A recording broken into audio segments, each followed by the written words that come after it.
وأحسن منك لم تر قط عيني وأجمل منك لم تلد النساء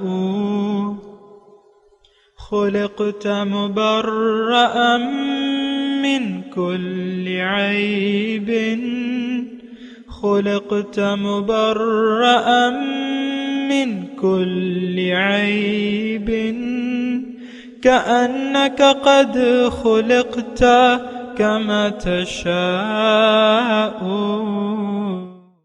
كتاب أنزلناه إليك مبارك ليدبروا آياته وليتذكر أولو الألباب. یہ کتاب برکت والی ہے جسے ہم نے آپ کی طرف نازل فرمایا ہے تاکہ دانش مند لوگ اس کی آیتوں میں غور و فکر کریں اور نصیحت حاصل کریں. اللهم صل على سيدنا محمد وعلى آل سيدنا محمد بعدد كل ذرة مئة ألف ألف مرة. سامعین و ناظرین کرام، السلام علیکم ورحمۃ اللہ وبرکاتہ. سامعین کرام، سورہ شورا آیت نمبر 10 سے آج کا سبق شروع ہو رہا ہے. حصہ اول ہے آج کا موضوع: کیا ہم اپنے تمام معاملات کا فیصلہ حکم خداوندی کے تحت کرتے ہیں؟ اس کے ساتھ سامعین کرام آج کے سبق کا آغاز ہوتا ہے. سب سے پہلے گزشتہ سبق کا اعادہ ہوگا. ام اتخذوا من دونه اولیاء فاللہ هو الولی وهو يحيي الموتى وهو على كل شيء قدیر. کیا انہوں نے اللہ کو چھوڑ کر بتوں کو اولیاء بنا لیا ہے؟ پس اللہ ہی ولی ہے، اسی کے دوست ہی اولیاء ہیں، اور وہی مردوں کو زندہ کرتا ہے، اور وہی ہر چیز پر بڑا قادر ہے. سامعین کرام، سورہ شورا آیت نمبر 10. لفظی ترجمہ: وَمَا اخْتَلَفْتُمْ فِيهِ مِنْ شَيْءٍ، اور جس بات میں بھی تم اختلاف کرتے ہو، فَحُكْمُهُ إِلَى اللَّهِ، بس اس کا فیصلہ اللہ کے سپرد ہے. ذَلِكُمُ اللَّهُ رَبِّي، یہ وہی اللہ میرا رب ہے. علیہ توکلت، اسی پر میرا بھروسہ ہے. وَإِلَيْهِ أُنِيبُ، اور اسی کی طرف میں رجوع کرتا ہوں. سامعین کرام، سورہ شورا ہے اور مرکزی مضامین ہے اور مکی دور ہے، اندھیرے ہیں، اور لوگوں کو سمجھ میں نہیں آتی کہ اللہ تعالیٰ کا حکم جو ہے وہ اصل ہے، یا اللہ تعالیٰ جو فیصلہ کرتا ہے وہ ٹھیک ہوتا ہے. یہ دین کیا ہے؟ یہ اللہ تعالیٰ کا ایک فیصلہ ہے. فیصلہ اس بارے میں ہے کہ یعنی انسان کا مقصد کیا ہے. نمبر 1، یہ بات ذرا تھوڑی غور سے سنیں. یعنی فیصلہ کس بارے میں؟ نمبر 1 یہ کہ انسان کا مقصد حیات کیا ہے. اللہ تعالیٰ اس میں یہ فرما رہا ہے کہ میں نے ما خلقنا السماوات والارض وما بینہما لاعبین، یہ میں نے ایک کھیل تماشے کے طور پہ یہ کائنات نہیں پیدا کیا، آسمان و زمین کو. اس کا ایک مقصد ہے. ما خلقنا السماوات والارض الا بالحق واجل مسمى، ایک معین وقت تک ہے اور ایک بامقصد ہے. یہ اس میں ایک فیصلہ یہ ہے.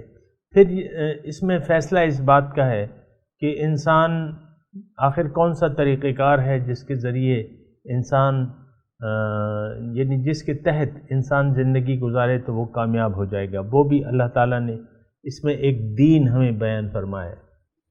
شرع لکم، ابھی آئے گا، شرع لکم من الدین ما وصی بہ نوحا والذی، آیت نمبر 13 میں ہے یہ، کہ وہی طریقہ اللہ تعالیٰ نے اس میں دین کا بتایا جو جس کی نصیحت اس نے نوح علیہ السلام کو کی تھی، اور جو وصیت ابراہیم و موسیٰ.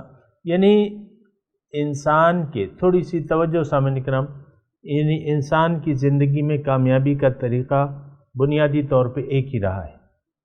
اور وہ اللہ تعالیٰ نے بتایا، وہ اللہ تعالیٰ کا بتایا ہوا طریقہ ہے۔ باقی ہماری جو خواہشات ہیں یا جو ہمارے فیصلے ہیں وہ غلط ہوتے ہیں۔ انسان کی نہ تو ذہن اتنا ہے نہ اس کی عقل اتنی ہے کہ وہ اپنے کامیابی کی راہوں کو خود متعین کر سکے۔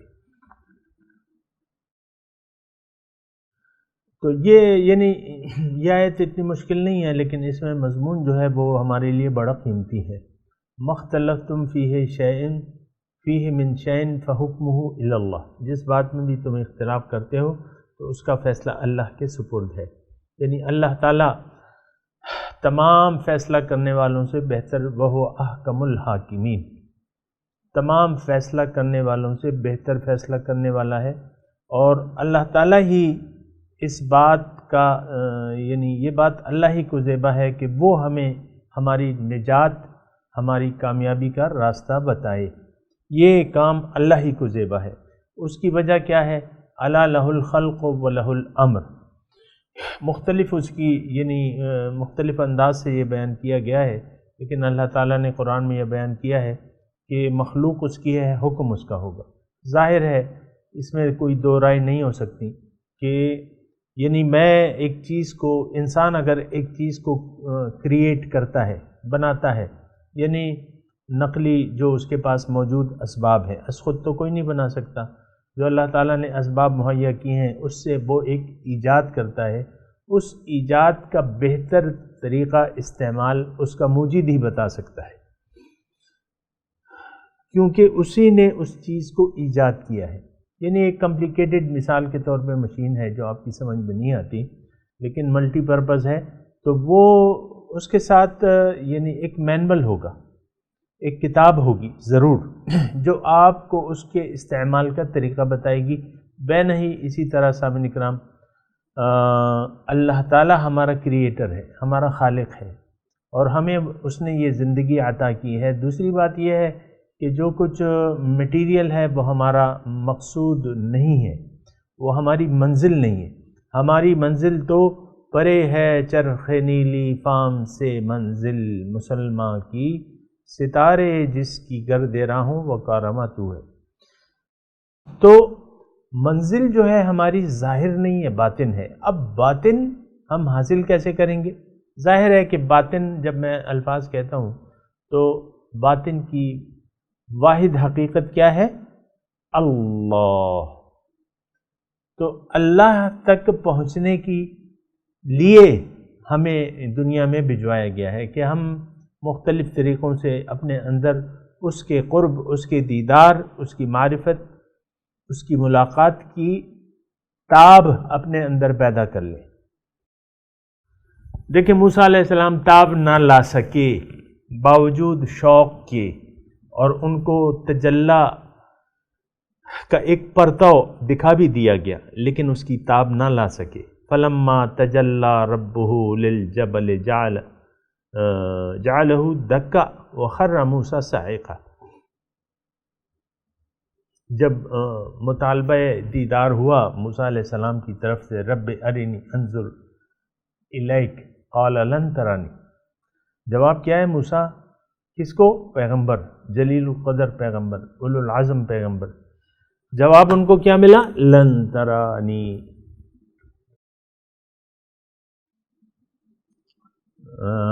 ایک شعر یاد آ رہا ہے،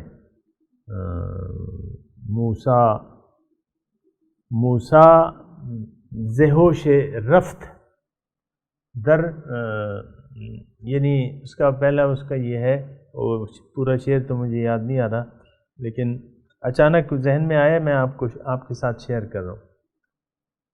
موسیٰ ذہوش رفت، یعنی موسیٰ علیہ السلام کا ہوش بیگانہ ہو گیا، ہوش کھو بیٹھے، وہ بے ہوش ہو گئے۔ تو عین ذات بنگر، تو عین ذات بنگری در تبسمی، آپ عین ذات کو دیکھ رہے ہیں اور متبسم ہیں۔ بہرحال حضور صلی اللہ علیہ وسلم کی کمالات ہیں، ان کی صفات ہیں۔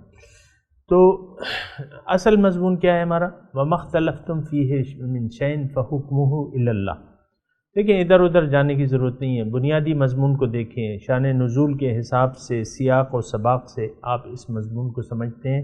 اصل اختلاف تھا مومنوں کا، یہ مشرکین مکہ کا، کہ ہم اللہ کا حکم نہیں مانتے، اللہ کے حکم کے سامنے ہم سر نہیں جھکاتے، ہمارا اپنا وضع کردہ ایک دین ہے، ہم اس کی پیروی کریں گے۔ اللہ تعالیٰ نے فرمایا نہیں، تم نے پیروی کرنی ہے اللہ کے حکم کی، کیونکہ مخلوق اس کی ہے، حکم اس کا ہوگا۔ الا لہ الخلق والامر، امر حکم اسی کا ہوگا۔ تو یہ یعنی اتنی مشکل بات نہیں ہے۔ دراصل ایک بات اور میں کہنا چاہتا ہوں سامعین کرام، کہ ہم نے بھی اب دیکھیں نا، اس آیت کے تناظر میں ہم اپنی شکل دیکھیں یا اس کے آئینے میں ہم اپنی شکل دیکھیں تو ہم نے بھی اختلاف کیا بھائی۔ ہم عام میں اور آپ جس معاشرے میں رہ رہے ہیں نا، وہی معاشرہ یہ سمجھتا ہے کہ ہمیں ہدایت کی ضرورت نہیں ہے، اللہ کے حکم کی ضرورت نہیں ہے، جبھی تو اللہ تعالیٰ کے احکامات کو ہم نے پس پش ڈال دیا ہے، قرآن کو ہم نے پس پش ڈال دیا ہے، اللہ تعالیٰ کی کتاب کو قانون کا درجہ دینے کے لیے ہم لوگ تیار نہیں ہیں، نہ اپنے ملک میں نہ اپنی ذاتی زندگی میں۔ یعنی آپ دیکھیں نا، یہ آیت جو بیان ہو رہی ہے تو ہر آیت قرآن کی ہمارے لیے ہے سامنے کرام، یعنی کسی نہ کسی پہلو سے اس میں ہمارے لیے ہدایت موجود ہوتی ہے۔ اب بڑا اختلاف تو ہم نے خود کر لیا ہے، اور پھر قرآن میں اختلاف کر لیا ہے، حدیث میں اختلاف کیا ہے۔ ہر فرقہ جو ہے وہ اپنے اس دین کی سند جو ہے وہ لاتا ہے کہاں سے؟ قرآن سے لاتا ہے۔ وہ قادیانی مردود جو طبقہ ہے وہ بھی اپنے قرآن سے احادیث سے یعنی ثابت کرتا ہے کہ وہ جھوٹا نبی جو کذاب ہے وہ صحیح ہے، معاذ اللہ۔ تو ہر فرقے نے اپنا ایک دین الگ بنا لیا ہے، لیکن دین تو ایک ہے، فیصلہ اللہ تعالیٰ کا ہے، اس میں کوئی اختلاف نہیں ہونا چاہیے۔ لیکن بات یہ ہے کہ جو لوگ دین میں جھگڑتے ہیں وہ تو ایک الگ مسئلہ ہے، لیکن ہم لوگوں کو یعنی ہم عوام کو ہمیں دین سے کوئی سروکار نہیں ہے۔ جس طرح سے ہم نے قرآن کو پس پش ڈال دیا ہے، قرآن کے احکامات کو، وہ آپ دیکھیں کہ ہم نے کیا حال کر دیا قرآن کا، میں آپ کو کہتا رہتا ہوں۔ تو اللہ تعالیٰ اس میں فرما رہا ہے کہ ذالکم اللہ ربی، آپ اے نبی آپ ان سے کہہ دیجئے کہ یہ اللہ میرا رب ہے، علیہ توکلت، اللہ پر میرا بھروسہ ہے، پورا اعتماد ہے۔ کہ اعتماد کیا ہے؟ کہ جس مقصد کے لیے اس نے ہمیں پیدا کیا ہے اس پر میرا بھروسہ ہے، اس پر میرا ایمان ہے، یقین ہے۔ پھر اس مقصد کی تکمیل کے لیے جو اس نے راہ عمل متعین کیا ہے اس پر میرا بھروسہ ہے کہ یہ واحد یہی ذریعہ ہے جو ہمیں اللہ سے ملا سکتا ہے، اور اللہ ہی میرا رب ہے۔ ذالکم اللہ ربی، یعنی دیکھیں اللہ تعالیٰ کی ذات کو تو ہم فراموش نہیں کر سکتے۔ دوسری بات یہ ہے کہ اللہ تعالیٰ کی ذات کو وہ لوگ بھی مانتے تھے، ہر زمانے میں ایک بالا تر ہستی کو مانا گیا ہے جو کہ ہے اللہ، کوئی بھی اس سے انکار نہیں کرتا۔ پھر یعنی اس کی صفات میں اختلاف ہو جاتا ہے، پھر انسان اپنی زندگی کے مقاصد میں اختلاف کرتا ہے اور شک و شبے میں پڑ جاتا ہے۔ ایسی بات نہیں ہونی چاہیے۔ ہمیں اپنے مقصود کو پہچان کے اپنے رب کے حکم کے مطابق اپنی زندگی کی راہوں کا تعین کرنا چاہیے۔ ذالکم اللہ ربی علیہ توکلت، یہ رب کے معنی اگر آپ یعنی میں آپ کو ان الذین قالوا ربنا اللہ، میرے خیال سے گزشتہ جو ہم نے سورت پڑھی تھی نا اس میں یہ تھا آخر میں کہ جنہوں نے کہہ دیا رب میرا اللہ ہے اور اس پر استقامت اختیار کر لی تو وہ لوگ کامیاب ہیں، جنت کے مستحق ہیں۔ تو یہ اللہ میرا رب ہے، یعنی اللہ میری منزل ہے، اللہ میرا رب ہے، معبود ہے، مقصود ہے، مطلوب ہے، محبوب ہے، تو اس پر میرا بھروسہ ہے۔ علیہ توکل، تو اب یہ میں یہاں رک کے میں ضرور یہ کہوں گا کہ سامعین اکرام یہ صرف پیغمبر کی بات نہیں تھی کہ وہ یہ اعلان کر دے کہ ذالکم اللہ ربی علیہ توکلت و الیہ انیب۔ یہ ہر مسلمان کا نعرہ ہونا چاہیے، یہ ہر مسلمان کا ایمان ہونا چاہیے۔ ذالکم اللہ ربی علیہ توکلت و الیہ انیب۔ آپ سمجھ رہے ہیں نا میری بات؟ ہم نے بعض اوقات ہم محدود کر دیتے ہیں کہ یہ تو پیغمبر کا کہنے کی بات ہے، یعنی آپ دیکھیں کتنا بڑا اس میں ہم نے اختلاف کر لیا ہے۔ یعنی یہ بھی تو ایک اختلاف کی بات ہے نا کہ آپ یہ نہیں مان رہے کہ یہ تو میرا نعرہ ہے۔ ہاں یہ میرا نعرہ ہے، یہ ہر مسلمان کا نعرہ ہے کہ وہ یہ نعرہ لگائے کہ ذالکم اللہ ربی علیہ توکلت و الیہ انیب، اللہ کی طرف میرا رجوع ہے۔ اور یہ میں آپ کو یاد دلاؤں جو اکثر میں آپ کو بتاتا رہتا ہوں، قل ان صلاتی و نسکی و محیای و مماتی للہ رب العالمین، یا انی وجہت وجہی للذی فطر السماوات والارض حنیفا وما انا من المشرکین، یہ بھی مومن کا نعرہ ہے کہ میں نے اپنا رخ پھیر لیا ہے اس ذات کی طرف جس نے زمین اور آسمان پیدا کیے ہیں، فاطر السماوات والارض، حنیف میں یکسو ہوں، یکسو ایک طرف، الیہ انیب۔ تو یہ نعرہ ہمارا ہے اصل میں سامنے کرم۔ ہم نے تو دیکھیں قرآن کو بانٹ دیا ہے کہ یہ ابو بکر کے بارے میں نازل ہوئی ہے، یہ اس کے مخاطب حضور صلی اللہ علیہ وسلم ہے، یہ عمر کے بارے میں ہے، یہ مشرکین کے بارے میں ہے، یہ منافقین کے بارے میں ہے۔ بھائی تمہارے لیے کیا ہے اس میں؟ سارا قرآن میرے لیے، سارا قرآن میرے لیے۔ یعنی یہ مومن کا حال ہے، مومن کا حال ہے۔ ہدن للمتقین، اس میں ہدایت ہے متقین کے لیے، سارا قرآن متقی کے لیے۔ ہدن للناس بھی آیا ہے لیکن خاص طور پہ، یعنی عمومی طور پہ لوگوں کے لیے ہے، خاص طور پہ مومن کے لیے۔ یہ مومن کا حال بیان کرتا ہے کہ مومن کو کیسا ہونا چاہیے۔ اب یہ یہاں میں آپ کو یہ بیان کر رہا ہوں نا کہ یہ نعرہ جو ہے یہ تو میرا ہے، یہ تو آپ کا ہونا چاہیے، یہ مجھے لگانا چاہیے۔ ذالکم اللہ ربی علیہ توکلت و الیہ انیب۔ اور اس میں بنیادی مضمون یہ ہے سامنے کرام کہ اللہ ہی کی طرف اپنا رخ پھیر لیں، اللہ ہی کو اپنی منزل بنا لیں، اللہ کو اپنا مقصود بنا لیں، محبوب بنا لیں، مطلوب بنا لیں اور معبود بنا لیں۔ اور یہ میں آپ کو کہتا رہتا ہوں، دوبارہ عرض کرتا ہوں کہ اللہ جب تک ہماری منزل نہیں بنے گا وہ ہمارا معبود بھی نہیں بن سکتا۔ یہ بات یاد رکھیں سامنے کرام، خوب اس پہ غور کریں۔ جب تک اللہ ہماری منزل نہیں ہے، جب تک ہم یکسو نہیں ہیں، اس کی بندگی ہم کر ہی نہیں سکتے۔ اچھا اس کا ایک دوسرا پہلو ہے، اگر اللہ ہماری منزل نہیں ہے تو یقیناً کوئی منزل تو ہوگی کوئی منزل تو ہوگی، اور وہ منزل ہم نے بنا رکھی ہے دنیا، ما فیہا، مٹیریل، یہ میں، یہ میری بیوی، یہ میرا شوہر، یہ میرے بچے، یہ میرا گھر، یہ میرا کاروبار۔ یہ نہیں ہے، یہ غلط ہے، یہ منزل نہیں ہے، یہ ضروریات ہے۔ یہ بدن جو آپ کے پاس ہے یہ بھی ایک ضرورت ہے، ضرورت کے تحت اللہ تعالیٰ نے دیا ہے اور جلد ہی یہ آپ سے واپس لے لے گا۔ آپ کی حقیقت وہ نہیں جو نظر آ رہی ہے، بلکہ وہ ہے جو نظر نہیں آ رہی۔ بہرحال آگے چلتے ہیں۔ فاطر السماوات والارض، یہ اسی کی ایک یعنی تتمہ ہے، یہ آیت اگلی آیت سے ملی بھی ہے۔ وہ الہ انیب فاطر السماوات والارض، یعنی اس کی صفات، یعنی اس آیت میں، پہلے میں لفظی ترجمہ کہہ دوں تو پھر آپ دیکھیں۔ فاطر السماوات والارض، فاطر ہے، پیدا کرنے والا ہے آسمانوں اور زمین کا۔ جعل لکم من انفسکم ازواجا، اسی نے تمہاری جن سے تمہارے جوڑے بنائے۔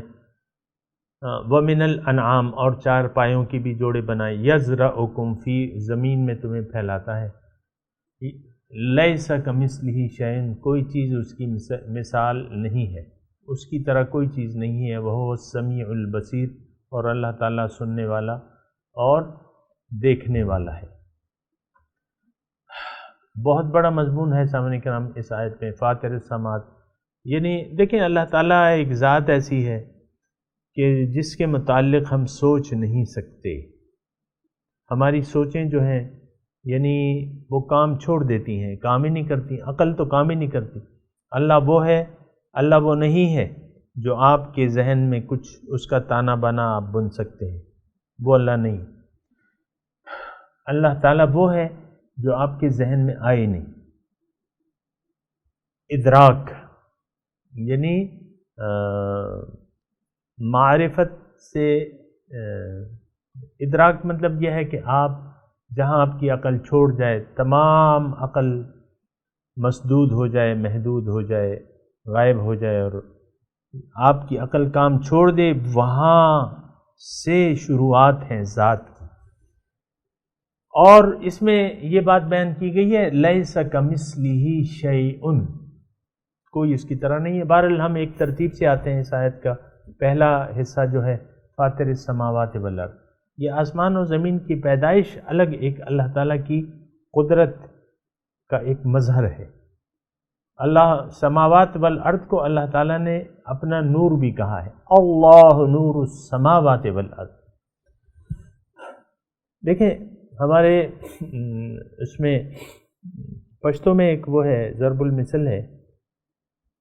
بعض مثالیں تو جاہلانہ ہیں لیکن بعض مثالیں ٹھیک ہے، اچھی ہوتی ہیں. اس میں سے ایک یہ بھی ہے کہ اس کا مفہوم یہ ہے کہ اللہ تعالیٰ کو کسی نے دیکھا نہیں ہے لیکن اسے قدرت، اس کی قدرتوں کے ذریعے اسے پہچانا جا سکتا ہے. پہچان تو یہ زمین اور آسمان کی پیدائش یہ کس نے کی ہے؟ اللہ نے کی ہے. اب اس میں آپ دیکھیں اور اس میں اللہ تعالیٰ کی کائنات میں غور و فکر کرنا، اللہ تعالیٰ نے قرآن میں مومنوں کا ایک وصف بیان کیا ہے. الذین وَيَتَفَكَّرُونَ فِي خَلْقِ السَّمَاوَاتِ وَالْأَرْضِ، یہ مومن وہ ہیں جو اللہ تعالیٰ کی جو آسمان ہے، جو تخلیقات ہے، سماوات والارض میں غور کرتے ہیں. اور غور بھی ایک خاص مقصد کے لیے کرتے ہیں. وہ جاننے کی کوشش کرتے ہیں کہ اس تخلیق کا مقصد کیا ہے، پھر انسان کی تخلیق کا مقصد کیا ہے. جب یہ غور کرتے ہیں اور ہم غور کرتے ہیں سامعین کرام تو ہمیں پتہ چلتا ہے، اللہ تعالیٰ فرماتا ہے قرآن میں وَسَخَّرَ لَكُم مَّا فِي السَّمَاوَاتِ وَالْأَرْضِ، تمہارے فائدے کے لیے میں نے یہ سب کچھ پیدا کیا ہے اور تمہارے فائدے کے لیے میں نے مسخر بھی کر دیا. اب بڑا ہاتھی ہے جانور، آپ ایک بچہ اس پہ سواری کر سکتا ہے، اس کو نکیل ڈال دیتا ہے. ایک بڑی بھینس ہے، گائے ہے، اس پہ بچہ 8-10 سال کا بچہ اس پہ ننگی پیٹھ پہ بیٹھ کے سفر کرتا آپ کو نظر آتا ہوگا اور وہ جانور چلا جا رہا ہے اس کے اشاروں پہ. یہ اسی طرح یہ کائنات اللہ تعالیٰ نے ہمارے فائدے کے لیے مسخر کر دی ہے سامنے پر. اب اس میں مضمون جو ہے وہ کیا ہے؟ اس میں مضمون یہ ہے کہ اس کے ذریعے تم نے پہنچنا ہے اللہ تعالیٰ کے. اور یہ ایک نقطہ یاد رکھ لیں سامعین کرام کہ ظاہر کے ذریعے آپ اللہ تعالیٰ تک رسائی، یعنی یہ ظاہر جو ہے یہ ذریعہ ہے باطن تک پہنچنے کا. یہ ایک نقطہ ہے بنیادی طور پہ، اگر آپ اسے نوٹ کریں، ظاہر ذریعہ ہے، یہ ذرائع ہیں اور باطن تک، حقیقت تک پہنچنے کے لیے یہ ذرائع ہیں. یہ ایک نقطہ ہے، نوٹ کر لیں. یہ آیت یعنی اس پہ ابھی بات جاری ہے لیکن یہ ہے کہ ہم تلاوت کرتا ہوں میں، سامنے کرام میرے ساتھ دوہرائیے. اس پہ انشاءاللہ اگلے درس میں اللہ تعالیٰ نے چاہا تو دوبارہ بات کریں گے. اعوذ باللہ من الشیطان الرجیم، بسم اللہ الرحمن الرحیم. وما اختلفتم فیہ من شیء فحکمہ الی اللہ، ذالکم اللہ ربی علیہ توکلت وَإِلَيْهِ أُنِيبُ.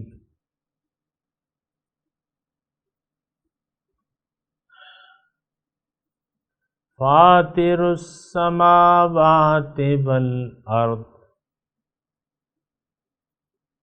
جعل لكم من انفسكم ازواجا ومن الانعام ازواجا يزرعكم فيه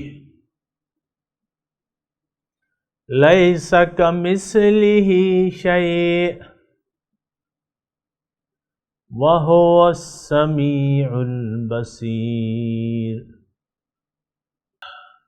اب ان آیات کی تلاوت اور ترجمہ سنتے ہیں۔ وَمَا اخْتَلَفْتُمْ فِيهِ مِنْ شَيْءٍ فَحُكْمُهُ إِلَى اللَّهِ ذَلِكُمُ اللَّهُ رَبِّي عَلَيْهِ تَوَكَّلْتُ وَإِلَيْهِ أُنِيبُ۔ Whatever matter you differ about, its judgment rests with God. Such is God, my Lord, in whom I trust, and unto him I repent. فاطر السماوات والأرض جعل لكم من أنفسكم أزواجا ومن الأنعام أزواجا يذرأكم فيه ليس كمثله شيء وهو السميع البصير۔ Originator of the heavens and the earth, he made for you mates from among yourselves and pairs of animals by means of which he multiplies you. There is nothing like him. He is the hearing, the seeing. سامعین اکرام، اس کے ساتھ ہی آج کے درس کا وقت اختتام کو پہنچا۔ اگلے درس میں انشاءاللہ ملاقات ہوگی۔ وآخر دعوانا ان الحمدللہ رب العالمین، والسلام علیکم ورحمۃ اللہ وبرکاتہ۔